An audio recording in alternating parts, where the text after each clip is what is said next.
Roqua.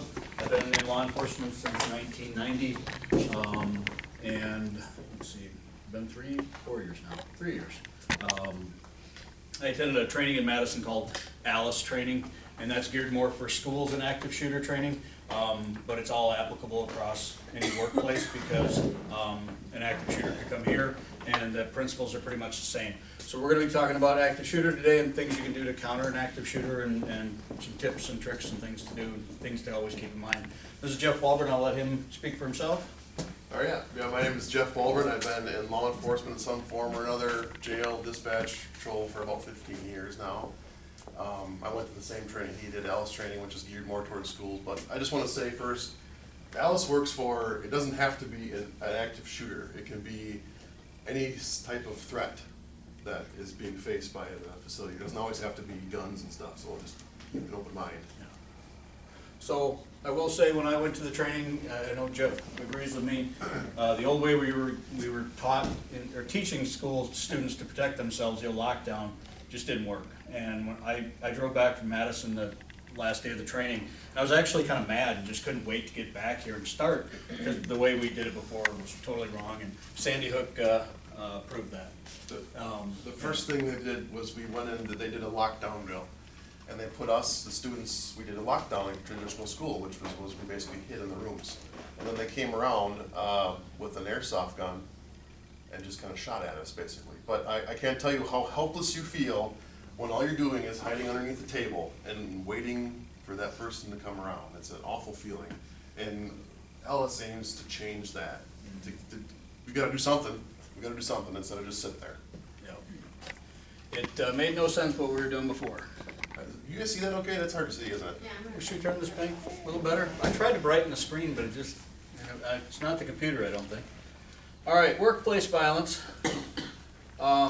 Just some boring statistics, I guess. This is 93 to 99 annual rates of violent crime by occupation. And these are kind of geared for you folks. All occupations, 12.6 per 100,000. Then we get into doctors, jumps all the way to 16. And unfortunately, nurses goes all the way to 21.9. And again, like Jeff said, it isn't the active shooter necessarily. It's people you work with attacking you, whether it be a patient. And what we're doing here today is talking about the outside threat coming in. But just some interesting statistics, and I was kind of shocked when I was looking them up for healthcare facilities and just how high it was. You know, I'm pretty sure it's much above Jeff and I's profession. So, according to OSHA, some 2 million workers are victims of acts of violence every year.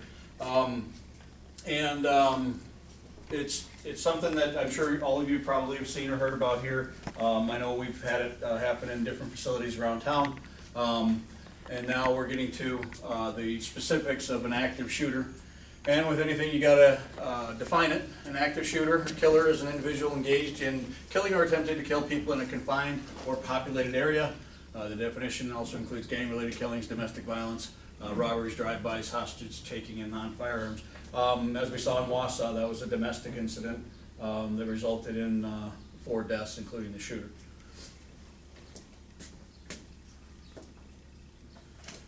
So most attackers don't directly threaten their targets prior to attack. It does happen though. In school shootings, there's no accurate profile of the students, and for the most part that can be said with regards to workplace. When you're in a workplace, everybody hears gossip, right? Everybody, kind of knows each other's story, and that's why you all have to be conscious of those people that are talking about the rumor about so-and-so, or someone comes to work and says, oh, I got into a big row with my boyfriend, my husband, or my wife, and if you know there's a history of violence, you need to start thinking, do I need to tell somebody higher up, a supervisor, or maybe my coworkers and I need to discuss what we've heard lately and maybe bring it up to a supervisor, because those are the kinds of things, when they escalate, they can result in workplace violence by that spouse or significant other coming to your workplace to do them harm. And that's what happened at the bank in Wausau. And it happens all the time, unfortunately. So always be conscious of what you're hearing at work, and if you think it rises to the level of, nobody wants to have to be that person to go and tell a supervisor, but in this day and age, unfortunately, you've got to keep that in mind. Has there ever been a situation here that were we called anything here ever, that you can remember? I'm sure we have, but I think it was 8,000 back in calls a about somewhere between 97 and 2002 or something like that. We had one worker whose boyfriend or spouse came and threatened, and the administrator had to come. It was on a Sunday morning.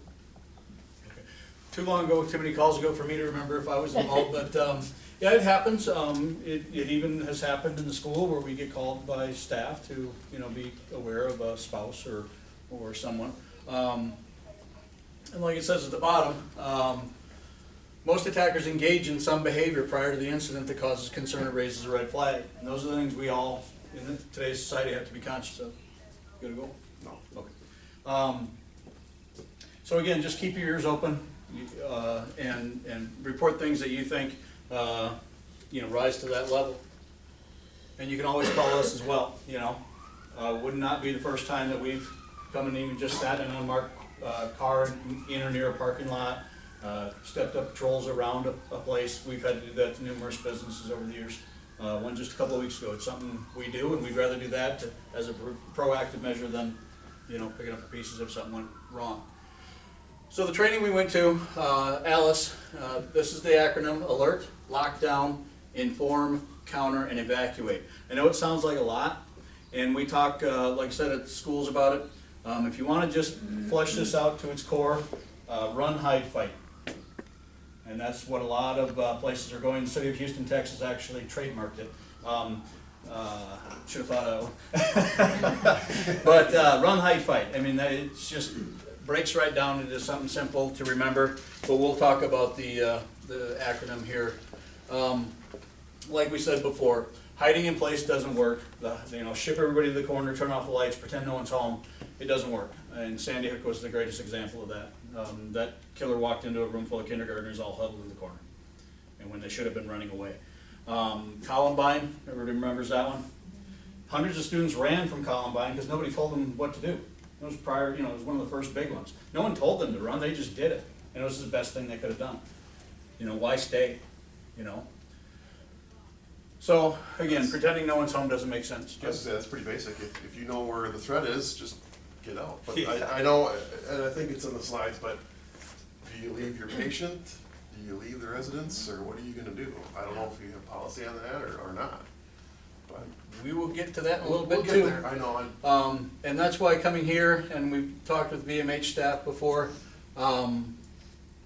it's something that I would not want to be in your place for. You know, we're teaching everybody in the school to react in a certain way, and they don't have somebody that's bedridden or someone they you know, I'm sure everybody in here's got a patient or knows somebody in here, maybe even family members, and you gotta just, I feel for you guys as to what you're gonna do. But that'll be stuff we can talk about at the end here and get back to the acronym here. All right, lockdown's a good starting point. Barricading is what we're telling all the students and staff to do at the school. If you have to stay, if you can't run and you have to stay, just simply locking a door isn't the best thing. We teach the kids to barricade the door, and believe it or not, it's an uncomfortable thing to do. Teaching 5th, 6th, 8th graders to put desks and things in front of a door. They practice though. You should see them go. Yeah. And it's They can do it pretty amazing, fast. and they are fast, and then when we get to different parts of the acronym, we'll talk more about what those kids are capable of doing. Again, locks can be defeated, so barricade if you can. And we went through the buildings earlier, and they're gonna be tough, because a lot of doors open out instead of in. And a door that opens out is very hard to barricade. But I'm just gonna say this, and when it comes down to an active shooter coming down the hallway, and I know he's 20 feet away, and I get that door shut, I'm gonna do everything I can to hold on to that handle. And people are gonna say, well, you know, what if he shoots me through the door? I'd rather take one through a door than point blank to my face. I mean, it's that simple. So anything you can do to keep that person out, and we'll talk about your surroundings in a little bit here, but We talked about the shooter's mindset, looking at it from the shooter's point of view. And if your one objective is, you know, high numbers, high kill numbers, if you come to a door and it's tough to get open, chances are he's gonna move right along. So, again, open in, open out. You have to be aware of your surroundings. And we'll talk about that more at the end here when we get specifics on buildings. Can't watch that. All right, back to the acronym then. Alert. Information is key to any active shooting situation, or any threat for that matter. And what we found out is that Bethel Home is the only building that you can access PA system-wide, correct? Or building-wide, and it does not go to the other two, correct?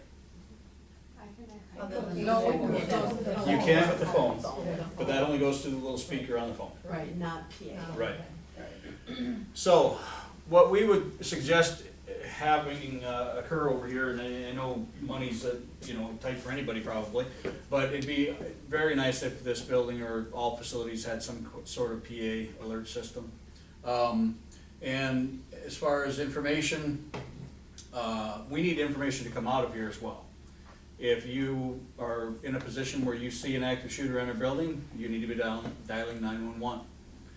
And you need to keep in mind that if that ever happens, unfortunately, 911 will probably get inundated with calls and shut down, basically. It won't work. So then always keep in mind the alternative numbers to contact, either our office, 637-2121, the police department, or numbers for the sheriff's department. Backdoor numbers that aren't gonna go through the 911 system, and unfortunately, it may come to that.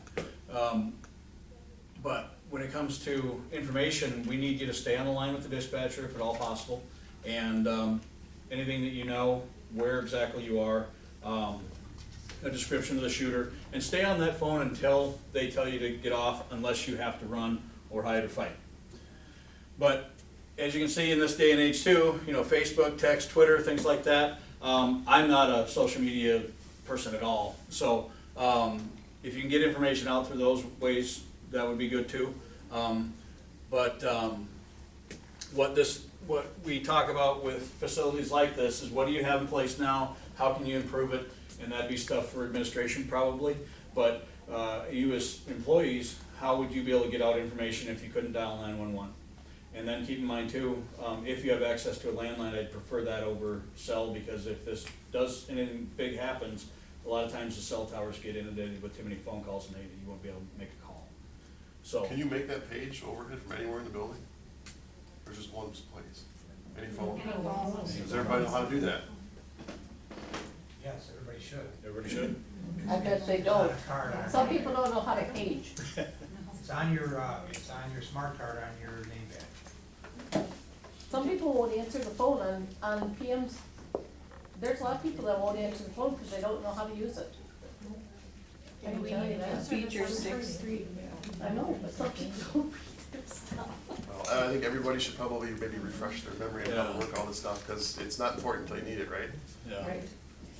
So again, changes or improvements, either training, upgrades, things like that. And again, back to the acronym INFORM, provide as much real-time information. We've already discussed most of this.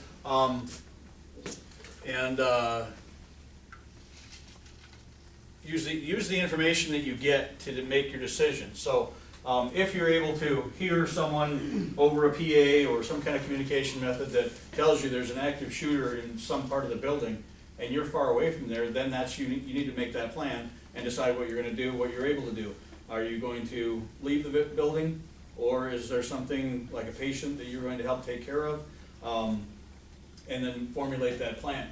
And that's why it's important, if anybody in the building has information that they can get on a PA or some kind of phone system to let people know where the situation's happening, then you can make your decision based on the real-time information. Doesn't have to be a guy with a gun, just remember that. Could be a guy screaming and yelling at the front desk. Maybe he's got a baseball bat, maybe he's got something else you can't see. Doesn't always have to be a gun, just don't forget.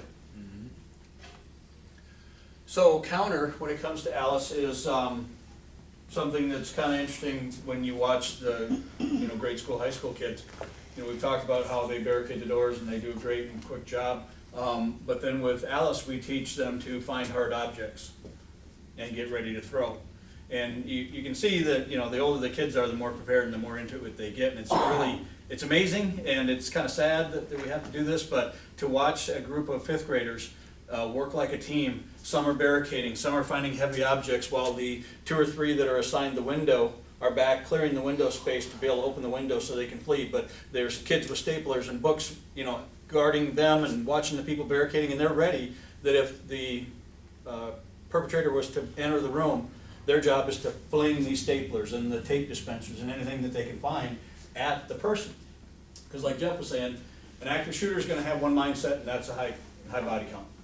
And they're so focused on that the locked door, the barricaded door, the door you're holding from the other side, they're not gonna sit there and struggle. They're just gonna keep going until they can find people.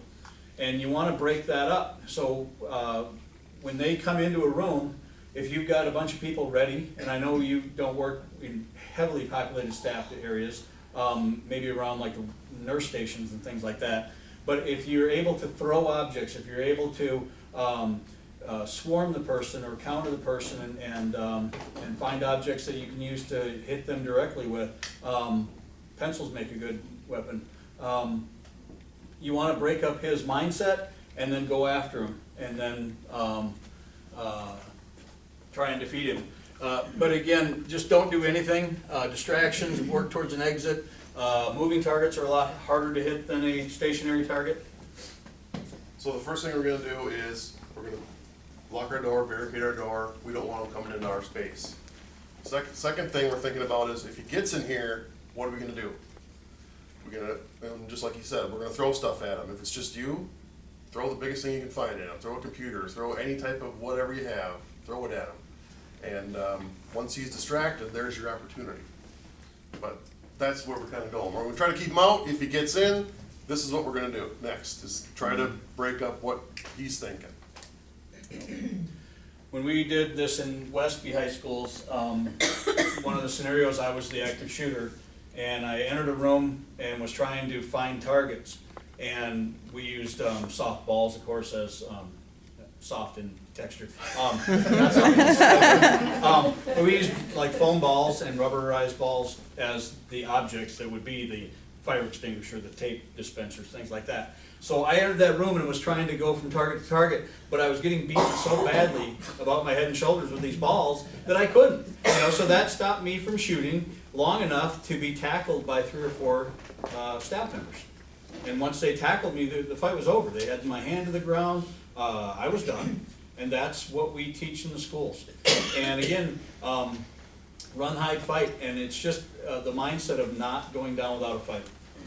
And you have to, unfortunately, think about this in this day and age, but I'm not gonna just sit back and let somebody do something to me, And I don't think anybody should. And it's just that mindset of I'm gonna survive. I got tackled by like 25 fourth graders. Yeah. When you're, trying to shoot, and now you got 20 kids running at you, it's intense. You're just like, whoa! Even in the training world, it really is quite effective. It is. It's amazingly effective, and you just break up that mindset. And we've had force-on-force training, with airsoft and things like that, and to go through that where I was so discombobulated up here that I couldn't function, and then boom, I was on the ground, and it works. The last slide said swarm, and that's what we just talked about, getting swarmed by staff or students or people that work here. And then now evacuate follows natural instinct of fight or flight. Mass evacuations will occur whether or not people plan on it or not. But then we need to consider where we are right now in the Bethel home. Is what are you going to do? We had that story about when we did some training at the Broca School. We actually had a rifle in school and shot off some blank rounds just so you could kind of see and hear what that sounded like in a school. And when all the doors are closed and you're in a room like this, you may or may not hear it. It's not as loud as you think it would be. And what was the comment some of the teachers made? They thought it was. Yeah, we were. I can't remember what they said. They just, like in Westby, we'd hear comments, I thought somebody dropped something, Yeah. They didn't recognize it as gunfire. Some people just don't really, are around guns enough maybe, I don't know. But it's amazing how the sound does not carry. We did it at Sleepy Hollow, and I went in the back bays of the Ford garage and shot an AR-15 with blanks in it, and nobody heard it. But, on the other hand, it goes back to situational awareness, having eyes in the back of your head, knowing your surroundings. Investigate that funny sound. Yeah, What was that? yeah. If you do hear something really odd that's so out of place that you sit there for a second wondering, you know, is it something you should probably go investigate, make a phone call on? So again, just be aware of your surroundings, be aware of what's going on with coworkers or family members of coworkers, things like that, and just be prepared. I hate to tell you, but in your workspace, you need to start looking around and going, yeah, if something did happen, I'd grab that right there and throw it at his face, you know? And it may sound far-fetched, but that's what you'd have to do. You'd have to try and barricade the door and find some weapons. Arm yourself. So back to the PowerPoint here. We're in an environment where we have patients. So what I've been trained to do, and that's evacuate schools and teach schools how to, you know, barricade and get out and things like that, really goes against what you all have for a problem here. And then I don't know, Jeannie and I talked a little bit about it, but what are you gonna do, you know? Are you gonna be able to run out the door? I don't know. I don't know that, has this ever been talked about other than with fire drills? And we know what fire drill is, according to Jeannie, it's to lock the door or shut the door and get out on the patient, right? So that brings you to your big question of what you would do if you had an active shooter running in the hallway you're in with patients. And then the problem is each building's different. With the doorways, the way they go in or out, and then the lack of lockable spaces. So we'll talk about each building here specifically. How do you tell staff to leave? I don't know that you have an SOP right now. Is barricade the best option or the only option? So, this building's a lot better because there's a lot more lockable spaces, a lot more barricadable spaces. Most of the doors open in this building. But when we were in memory care, there's maybe 2 closets that are lockable that we found, maybe in each hallway.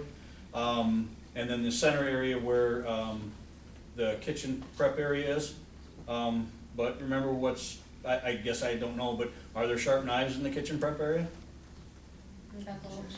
You know, you know, if you had to lock yourself in there, find one, you know. If you're able to shuffle people into that, that's the food prep area there. Yeah. You know, I don't know how many people could fit in there, but you'd certainly probably consider trying to, you know, shuffle as many people in there as possible, locking the doors, arming yourself, have a phone if you can.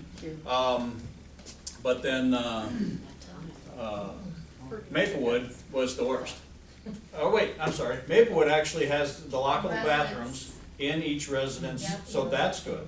So, you know, I mean, I can't tell you what to do, but at least that gives you an option of maybe getting that patient into that lockable bathroom and arming yourself and hiding out, unless you think you can get out with a patient or you just want to leave yourself. Like I said many times, I feel bad for you because I don't know what, it's a lot of pressure, you know, but I can't tell you what to do. I can just give you suggestions, so. Have you worked with any other nursing homes or? Not nursing homes, Hospitals? we did some training with VMH, and it was the same issue of what do you do. So what we did was we walked around with VMH staff to different areas of the hospital, and we tried to talk to, like, area managers. The nurse had a designation, I can't remember what it was, but like the head nurse of this particular area in the hospital. Talk with them about different ways to barricade doors. There they had the bathrooms that you could locks in some rooms, what you could tie, what you could brace, what you could shove under a door to try and make those areas more secure in a very short amount of time. So maybe that's something that staff here can, you know, I don't know how you break it down, how your structure works as far as, you know, like a head nurse down the tree, but anybody can walk around and go, okay, that would work, you know, to grab that, to shove that under a door, to lock that door. And with those doors that open out, the only option you'd have would be to try and tie them, but there's not a lot of tying points inside those rooms that I could find.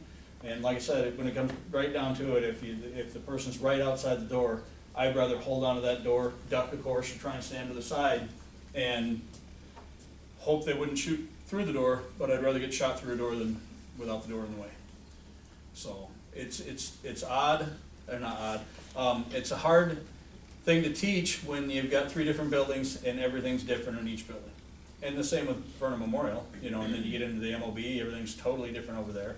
So I think it kinda has to start in your area you work with staff to maybe spend some time talking about what can we do, how can we barricade, how can we lock ourselves in? Because every space is different in this building, you know, even floor to floor for Bethel, you know. Just so you kind of have an idea of where we're operating from here. From the time we get the call until the time we can get here, officers can get here, which is more than likely 2 or 3 officers, it's probably gonna be 1 to 3 to 4 minutes, anywhere in that time frame, which is a long time when you're the one in the building. Also, when we get here, our job isn't to help people, it isn't to help somebody who's hurt, we go right to the threat, and we need to make sure the threat is stopped before we're doing any of that. Sometimes people struggle with that, us running right past people who may be hurt, what we got a job to do is to stop that threat. Just understand that we're gonna be doing that. But I think some of the school staff struggle with that, but, you know, kids hurt, we're gonna have a lot more if we don't stop the threat, you know? So, In some of our situations, would pepper spray work? I mean, when I'm thinking of Maplewood or Bethel Parkside in the fire, so there's 1 staff. And Maplewood may have 2 to 3 staff if you guys in had that some, large of a building. No, we have them, I'm just wondering, is that Well- something that, That would be something that management would have to decide whether they'd allow or not, I don't know. How I would- would it be effective? How close would you have to be? You you'd have to would, probably be this close. yeah. And you're hitting, you know, you would also be going at a moving target probably. If you're able to arm yourself, don't forget ambush works too. You know, I mean, don't, I know, you know, some of this is, you know, maybe out of people's training capabilities or whatever, but just don't stand there, fight. I don't know if you can have weapons. Capstone would be considered a weapon, and I don't know that they would allow that by policy. That's pepper spray, is what that is. Yeah, I'm sorry, capstone. So, I guess I would say probably not. You wouldn't probably be allowed to have it here. Your personal life, you certainly can, you know, if you want to have some in your car or whatever, at your house. Wasp spray works good. Spray out of it.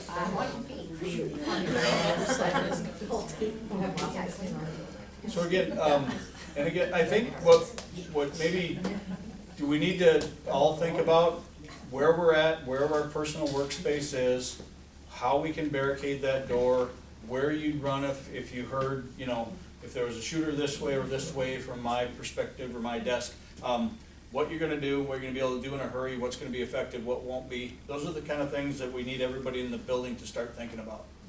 And then maybe in the future, we had talked a little bit about possibly staff members from here going to Alice training because they've rolled out some training that's geared specifically for hospital type settings. I have not reviewed any of it yet. I haven't attended that training. I think some of it's online, but I'm not sure. But I am pretty sure that you would have to send someone to the 2-day Alice training. But it's really good training. Like I said, on my way back from Madison, I couldn't wait to get back because I know Jeff's the same way. We own this. I mean, it's just something that is very important to us because the old lockdown system doesn't work. And we would go over and help, you know, with the lockdowns, which just meant you'd walk along and try and find a teacher that forgot to lock the door. I did that in my own daughter's kindergarten class. And when, you know, that's why I said I was gripping that steering wheel, just couldn't wait to get back from Madison, because I was like, oh, this is dumb. Why we even thought of lockdown? You know, shut the lights off, shh, nobody's here. It just doesn't work. So it's principles that we teach at school that you can apply here. Run, hide, fight. You guys have any questions or anything, or anything you want to talk about? Otherwise, I do have, I'm sorry, were you raising your hand? Okay. I do have a quick video. There's no sound to it. Do you want to, this will give you an idea just how fast this can happen. This is all I have is the video from Alice. I don't know where it occurred, but it looks like a workplace like bistro, and it's quick. Oh, hold on. I'm sorry.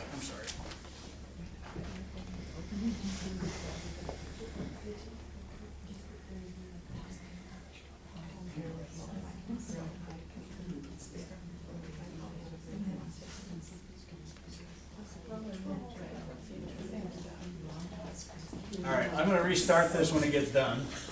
And it's pretty grainy, it's obviously, surveillance footage.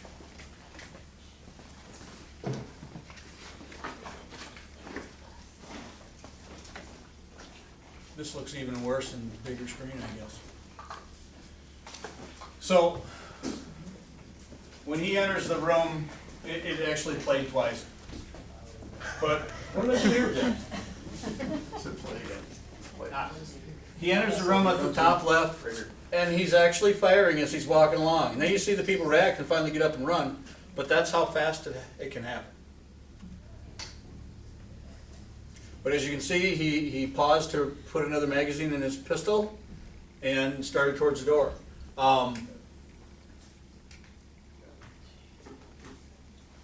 Horrific event. It seems like it's getting closer and closer to home Yeah. all the time. How can I just go back? You want to just push play and then drag a No, little. I just want to get back to Oh. this. So again, it can happen so fast, and that's why, unfortunately, look at Denver, or not Denver, the big, was it Denver with the movie theaters shooting? Yeah, I think so. The Denver, Aurora, yeah.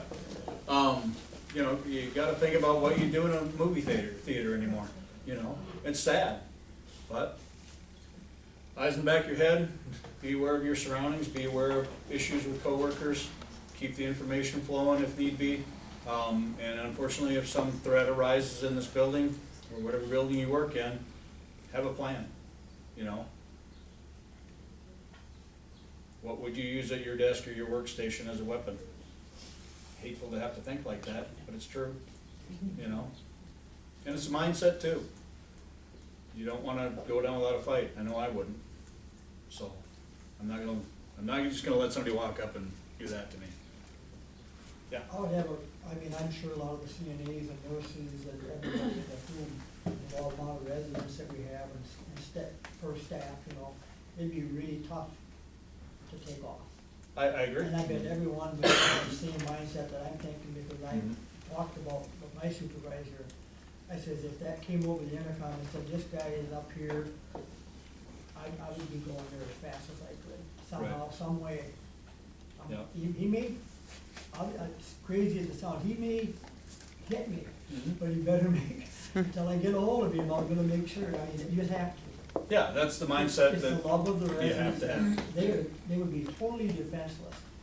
The guy could go from door to door, and that's a nightmare, that's like. first morning of my training in Madison, the instructor was walking around with a training gun, and he walked up to someone who wasn't in law enforcement and said, okay, I'm an active shooter, bang, I just shot you, what happens next?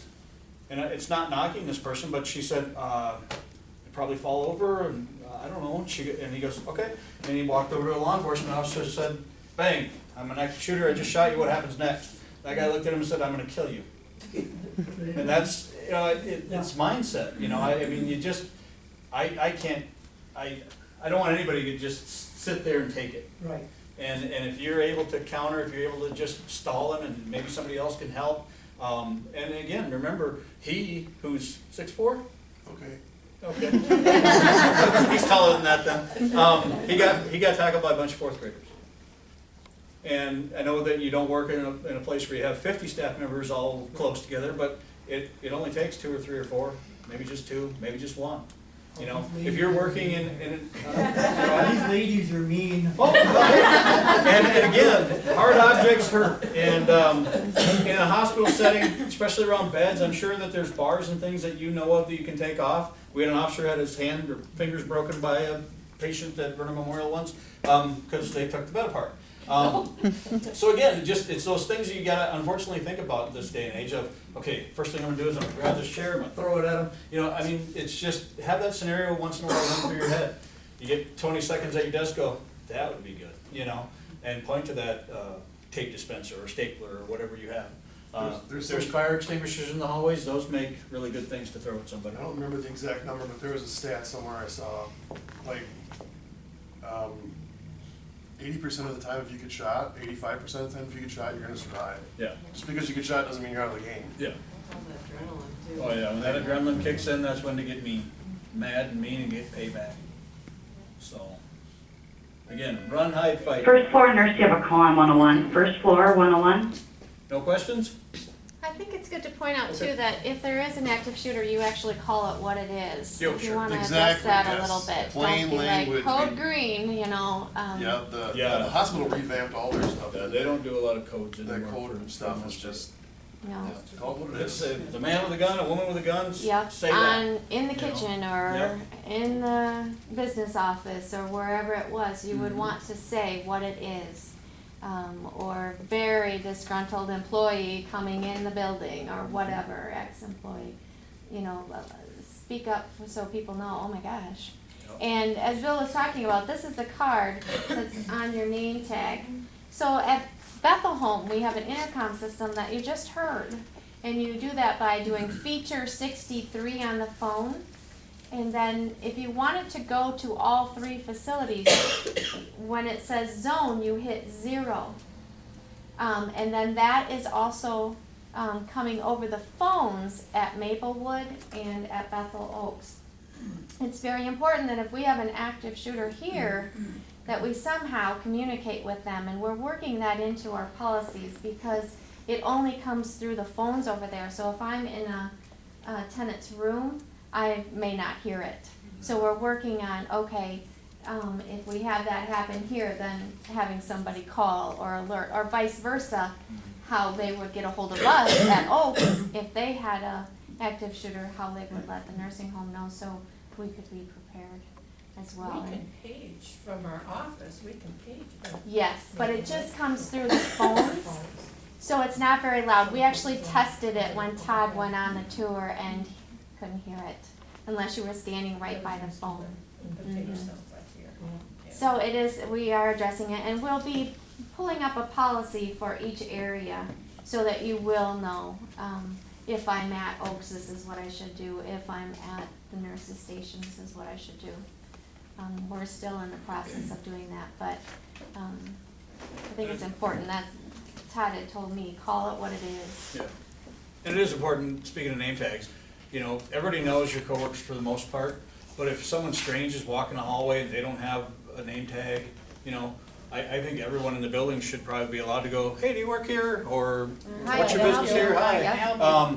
Yeah. Or can I help you? Can And I help then, you? and then Yeah. investigate those kind of things. And also, one last thing, if you know a door's supposed to be locked, please don't prop it open for any reason, unless you absolutely have to, but then make sure it's not unlocked. Because it all starts, again, with like your perimeter security.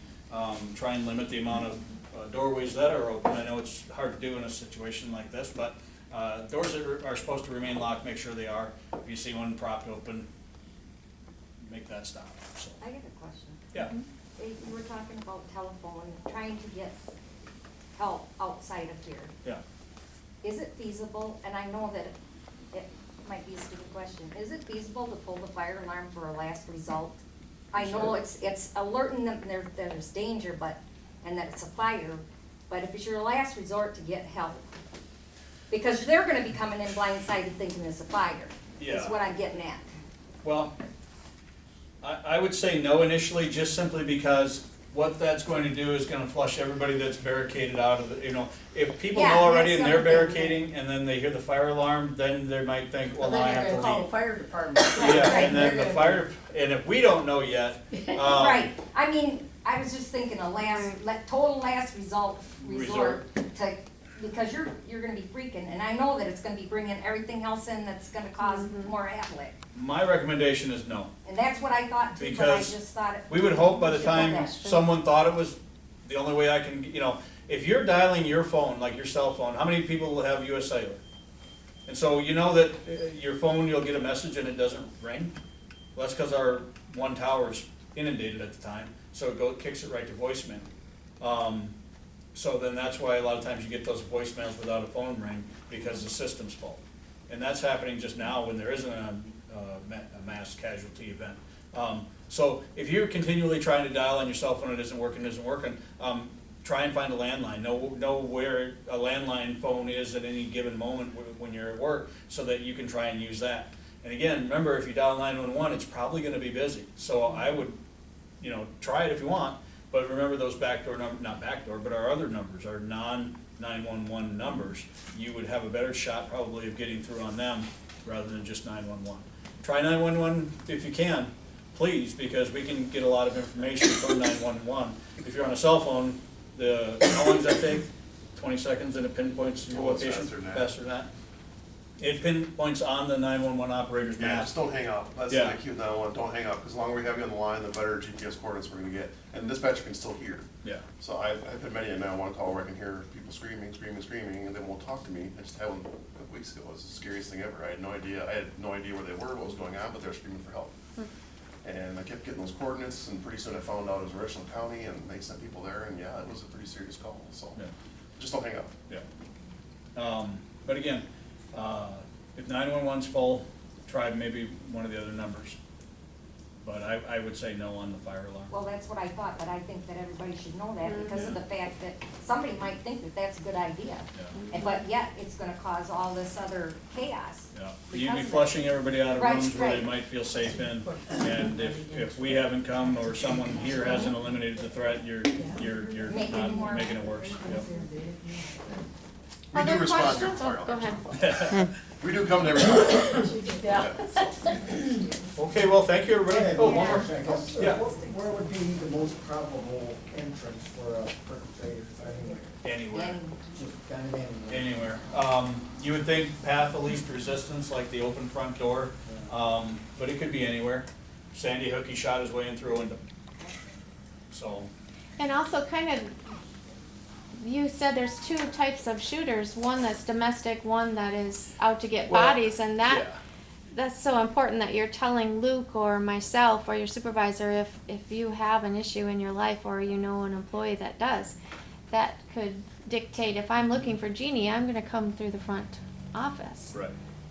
If I'm looking for Luke, probably a different Yeah. spot. That's why it's important to, keep your ears open about, things going on in people's lives at work, and sometimes these, like in Wausau, the point of the rage was at that bank. Well, she ran out the door before he could get to her, so he shot the other two ladies instead. So, anything else? Appreciate your Well, time. thank you so much, we appreciate it.